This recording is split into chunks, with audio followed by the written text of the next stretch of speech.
Hello everyone and welcome to another Nighthawk Racing track guide. So this time we are at Grand Valley, a track that is a bit of a classic in the Gran Turismo franchise. And although this layout has the similar shape to the ones we've seen in previous games, it has changed quite drastically. Nonetheless, still a pretty good track, a challenging one in many ways, and without any further ado, let's get to turn 1. So, I usually brake as soon as I get past the 300 meter board. There are a few different lines that people use to approach this corner. I like to take the one where I go narrower and just closer to the white line here to my right hand side.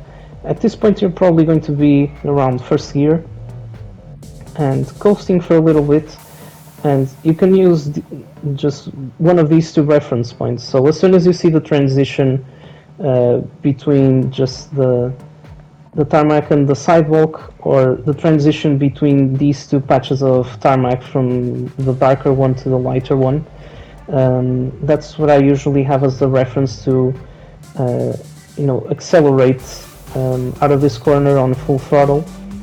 Might take a bit of a curve here if you're really committed. Just beware of the fact that it's easy to hit the wall if you're pushing too hard.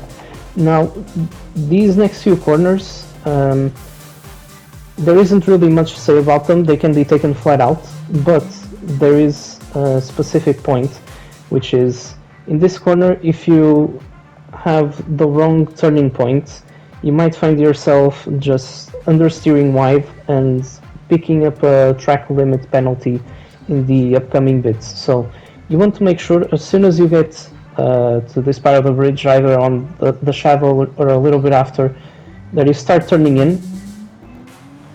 If you leave the turning phase too late, as I said, you can see like at this point when you're doing this left hand side corner, you might cut the track a little bit too much and pick up a penalty unnecessarily. So you want to avoid that at all costs, especially because the track limits around here are a bit difficult to define. They seem a bit arbitrary.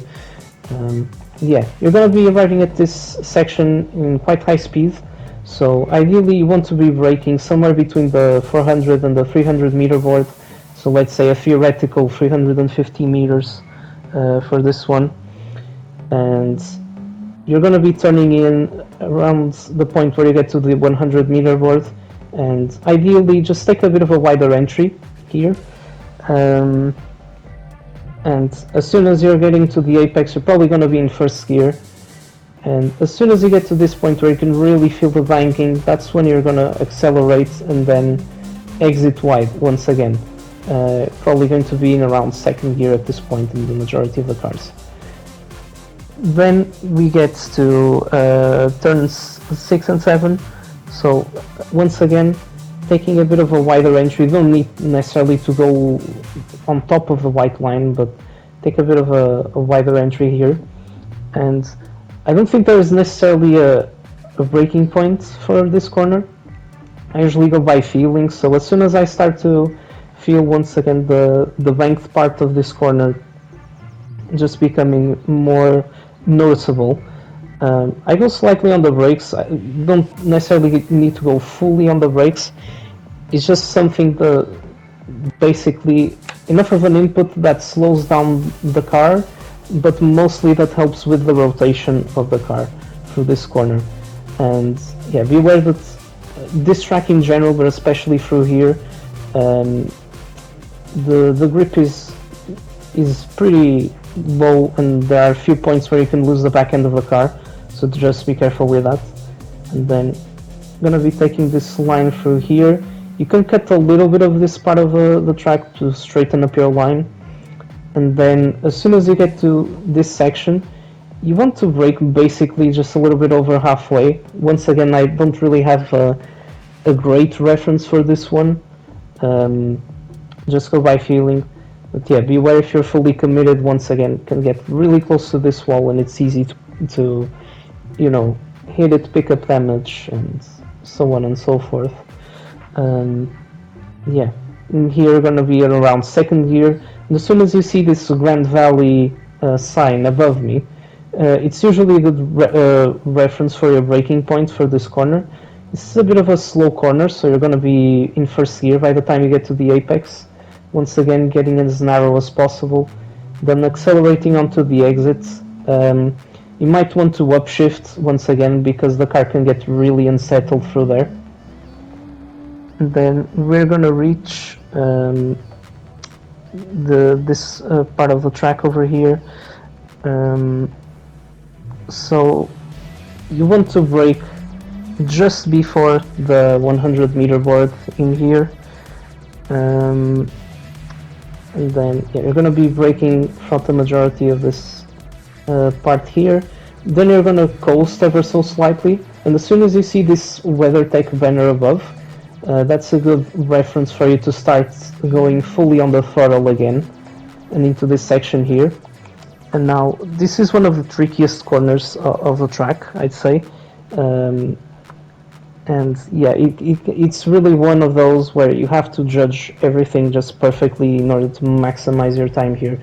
So as soon as you see these rubber marbles, like rubber tire marbles on the floor, you can brake then, and you're gonna be in around, I'd say maybe second gear.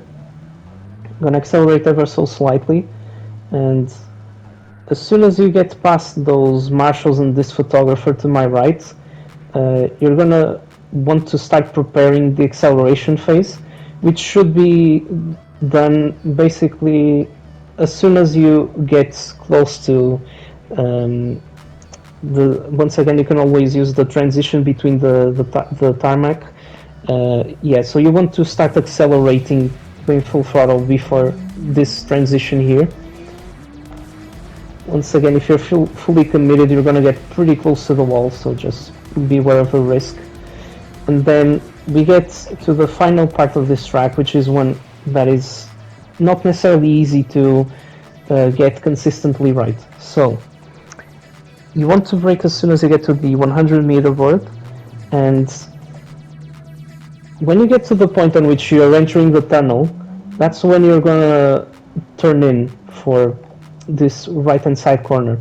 You want to get as relatively close to this curve here, or the sidewalk on the right, without actually touching it, because it can unsettle the car ever so slightly.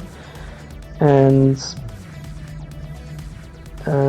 yeah, just stay close to the right, and because it also helps you with the entry for this chicane. So as further to the right as you are, the wider your entry is, and the more you're going to facilitate basically your entry through this section, and the way you tackle the chicane. So it's one of those, once again, the track limits here are extremely strict, so you want to make sure that you avoid putting a lot of the car on the curb, especially because, once again, it really unsettles the car. But even if you touch those bollards ever so slightly, it's enough for you to pick up a penalty. And as well on the exit, if you're carrying too much speed and the car is mostly on the sand there or the gravel, it's easy to once again pick up damage and get a penalty. And then these next few corners, once again, there isn't really much to them. They're gonna be done flat out. But yeah, if another tip, I guess, that it's useful is the fact that the pit lane line, basically like the full line, starts slightly after you exit the tunnel. So if you want to go into the pits and to avoid picking up penalties and make sure you're signaling correctly to the other drivers that you clearly want to go into the pits, maybe try to anticipate all of that by going on the right hand side a bit sooner. But yeah, on a normal line you're probably closer to the left here because it will allow you to carry more speed.